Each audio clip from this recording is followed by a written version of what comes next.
let's just cut to the chase. I wanted to talk about this while I was doing my makeup, but the multitasking sometimes, my brain is just not there. I have to admit, I was a pick-me-ass bitch one time in my life, and I think everyone is or was at some point. And if you say that you never were, I call bullshit. Because in some varying degree, everybody has been insecure in their life, especially when you're younger, especially before you found yourself, before you learned true self-awareness. Everybody has experienced what being an insecure person is like, and it just kind of comes with that territory. And listen, I will be the first to say, I know I can be a hater, okay? I'm not gonna sit here and bullshit you and say that, oh, I never judge a book by its cover, and I'm also love and light, and da-da-da. Yes, I'm spiritual, but anyone that tells you that they're all love and light, and they don't experience negative emotions, and they never think any negative thoughts are so full of shit. Because we are all human, we all have negative emotions. It's there for a reason, and it's there for you to learn how to use for your own benefit. Let me break it down. I have my good days, I have my bad days. I have days where my mind is just overly critical. I have days where my mind is just being kind of a bitch, being a little bit judgmental, but who doesn't? Everyone has their own opinion. Everyone has their own reaction to things. Doesn't mean that you say it out loud. Doesn't mean that you need to bring someone down. But what constitutes a good person, how you choose to use those thoughts to self-reflect.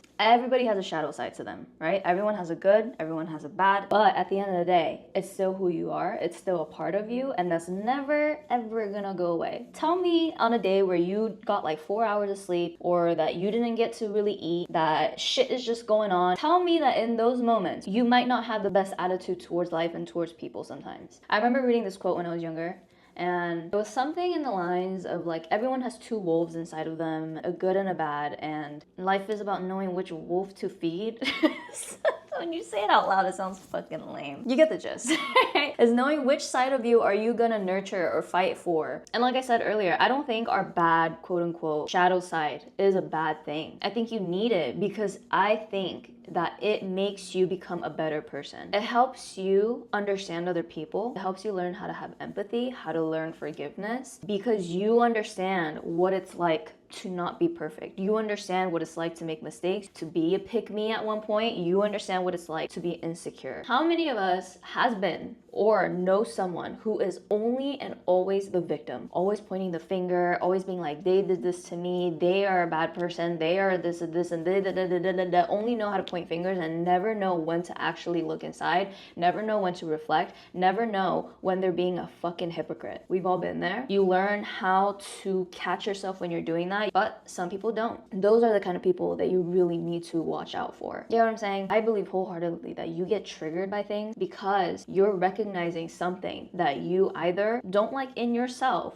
or have experienced in the past, or else how else would you even know what it is? Because at the end of the day, like I always preach, it takes one to know one. Once you really understand that everyone, even the people who have hurt you, were put in your path to reflect something inside of you to you, you stop blaming everybody for everything and you start thanking the experience, because it's bringing out these things inside of you that you can now clear out of your fucking energies and move on from and grow from. Nobody is perfect at the end of the day, right? You're gonna have your moments where you're judging someone, you're gonna have your moments when you're talking shit about someone, you're gonna have your moments where, I don't know, like I said, you're just being a hater. But when you go home, do you take the time to look at how you might have played your part in something? Whether that's actually in action or just internally. And when I say that you can use being a hater to make you a better person, this is what I mean. This is what I've been starting to do, and it really changes the way that you reflect on things and changes the way that you look at people. So when I feel myself being like a hater, right? Just being overly triggered by someone, overly critical of someone, overly judgmental about a situation or a person, I started doing this. For me, it helps a lot to journal. The stream of consciousness that comes out, and you don't have to censor yourself. Say what you want. Be as angry as you want. Be as judgmental as you want. Just let everything come out.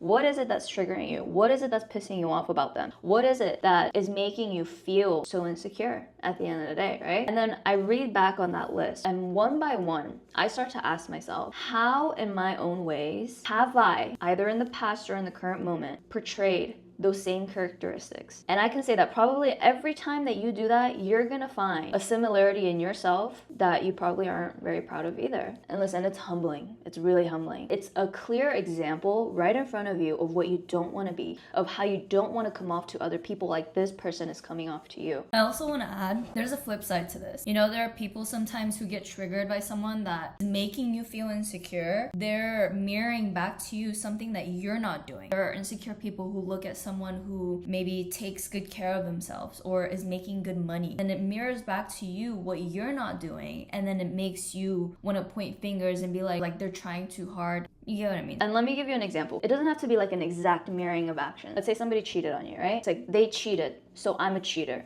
No, that's not what it is. An example of this that I have used in the past, like this person triggered me because they made me feel abandoned. When you go a deeper layer, they didn't value me the way that I wish that they did. They didn't make me feel the way that I wish that they did. It's not just about pointing fingers. At the end of the day, it's how it made me feel. They didn't treat me like I was hoping that they did. And then I look into that experience and I see in myself, I gave an action and expected something in return. I gave too much of myself, hoping to be chosen, hoping to be liked, hoping to be treated a certain way through my actions. And then when I didn't get what I expected in return, that's when I started to point fingers and play the blame game. Get what I'm saying? And so what do I learn about this? Don't give too much of myself. Put up boundaries. If you feel like you're putting in too much effort, why are you putting in too much effort? Pull it back a little bit. Take your energy back. If it's someone that doesn't appreciate you, why are you giving so much of yourself? And the answer is because you don't have any boundaries. You're putting expectations on someone that at the end of the day doesn't really owe you that.